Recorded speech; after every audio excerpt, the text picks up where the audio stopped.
بسم اللہ الرحمن الرحیم۔ محترم ناظرین، السلام علیکم۔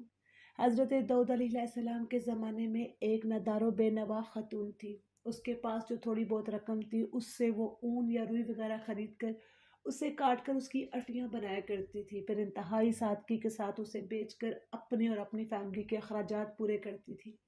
ایک دن وہ سوپ کاٹ کر اس کی اٹیاں بنا کر اپنے سر پر رکھ کر اسے بازار میں بیچنے کے لیے جا رہی تھی کہ اچانک تیزی سے ایک کوا آیا، اس کی ایک اٹی اٹھا کر لے گیا۔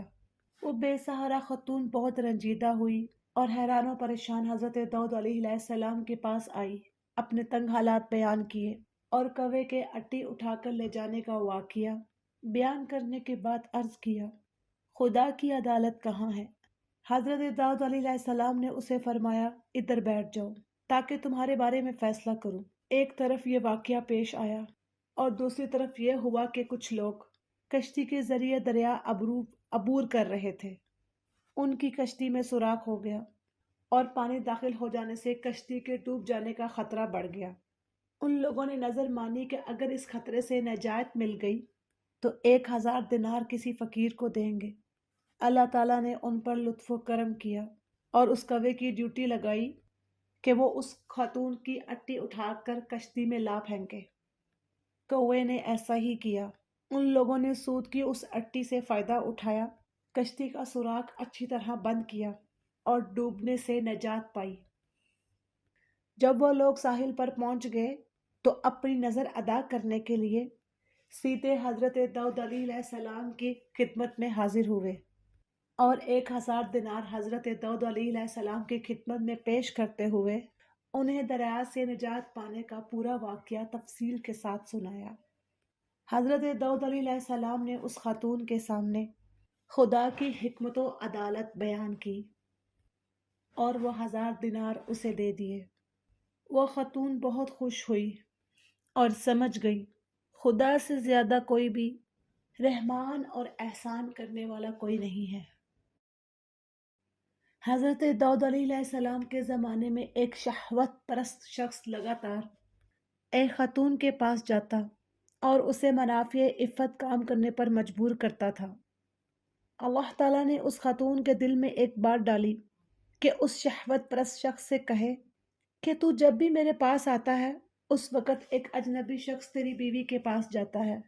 اس خاتون نے یہ بات اس شخص سے کہی تو وہ فوراً دوڑا دوڑا اپنے گھر گیا اور کیا دیکھا کہ ایک اجنبی اس کی بیوی کے ساتھ ہم بستر ہے۔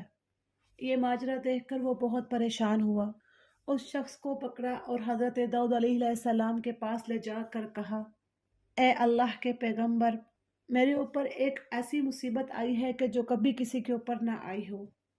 حضرت داؤد علیہ السلام نے پوچھا، وہ کون سی مصیبت ہے؟ شہوت پرست مرد نے کہا، یہ شخص میری عدم موجودگی میں میرے گھر آیا ہے اور میری بیوی کے ساتھ زنا کیا ہے۔ اللہ تعالیٰ نے حضرت داؤد علیہ السلام پر وحی نازل کی کہ اس مرد سے کہو، کما کے دینو تو دانو، جیسا کرو گے ویسا برو گے۔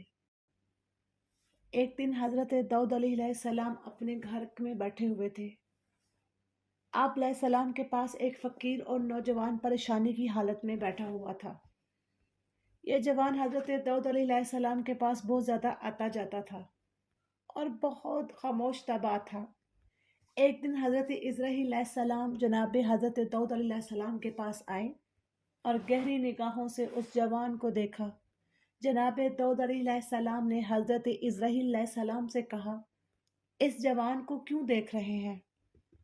حضرت عزرائیل علیہ السلام نے کہا، ہاں، مجھے حکم ہوا ہے کہ اس ہفتے کے آخر میں اس نوجوان کی روح کو قبض کر لوں۔ حضرت داؤد علیہ السلام کے دل میں اس نوجوان کے لیے تڑپ پیدا ہوئی اور اس سے کہا، اے جوان، کیا تمہاری بیوی ہے؟ جوان نے کہا، نہیں، ابھی تک میں نے شادی نہیں کی ہے۔ حضرت داؤد علیہ السلام نے اس جوان سے فرمایا، فلاں شخص جو بنی اسرائیل کا مشہور و معروف اور بزرگ ہے، اس کے پاس جاؤ کہ داؤد علیہ السلام تمہیں حکم دے رہے ہیں کہ اپنی بیٹی کو میری زوجہ بنا دو، پھر اس کے ساتھ شادی کرنے کے بعد رات کو اس کے پاس رہو۔ تمہارے زندگی بھر کے جتنے بھی اخراجات ہیں یہاں سے اٹھا کر لیتے جاؤ، البتہ 7 دن بعد دوبارہ میرے پاس آنا۔ حضرت داؤد علیہ السلام کا پیغام اس بات کا موجب بنا کہ اس معروف شخص کی بیٹی مزدورہ اس نوجوان کی بیوی بنی۔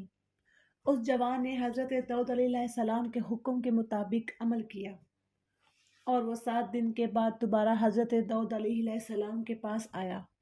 حضرت داؤد علیہ السلام نے اسے پوچھا، اے جوان، تمہارے یہ دن کیسے گزرے ہیں؟ جوان نے کہا، یہ دن اتنے اچھے گزرے ہیں کہ پوری زندگی میں پہلے ایسے کبھی نہیں گزرے۔ حضرت داؤد علیہ السلام نے فرمایا، بیٹھ جاؤ۔ وہ بیٹھ گیا۔ وہ کافی دیر وہاں رہا، لیکن حضرت اسرائیل علیہ السلام اس کے پاس نہ آئے۔ حضرت داؤد علیہ السلام نے اس جوان سے کہا، اٹھو اور اپنی زوجہ کے پاس جاؤ اور 7 دن کے بعد دوبارہ یہاں آنا۔ وہ چلا گیا۔ 7 دن گزرنے کے بعد وہ شخص حضرت داؤد علیہ السلام کی خدمت میں حاضر ہوا۔ تیسری مرتبہ پھر حضرت داؤد علیہ السلام نے وہی حکم دیا۔ وہ 7 دن بعد پھر حضرت داؤد علیہ السلام کی خدمت میں پیش ہوا۔ اس دوران جناب اسرائیل علیہ السلام تشریف لائے۔ حضرت داؤد علیہ السلام نے جناب اسرائیل علیہ السلام سے فرمایا، آپ کا ارادہ تو یہ تھا کہ آپ 7 دن بعد دوبارہ یہاں آئیں گے اور اس نوجوان کی روح قبض کریں گے، لیکن آپ نہیں آئے اور آج تیسرے ہفتے بعد آئے ہیں۔ حضرت اسرائیل علیہ السلام نے کہا، اے داؤد علیہ السلام، اللہ تعالیٰ نے آپ کے رحم کرنے کی وجہ سے اس پر رحم کیا اور اس کی موت 30 سال تک معطل کر دی۔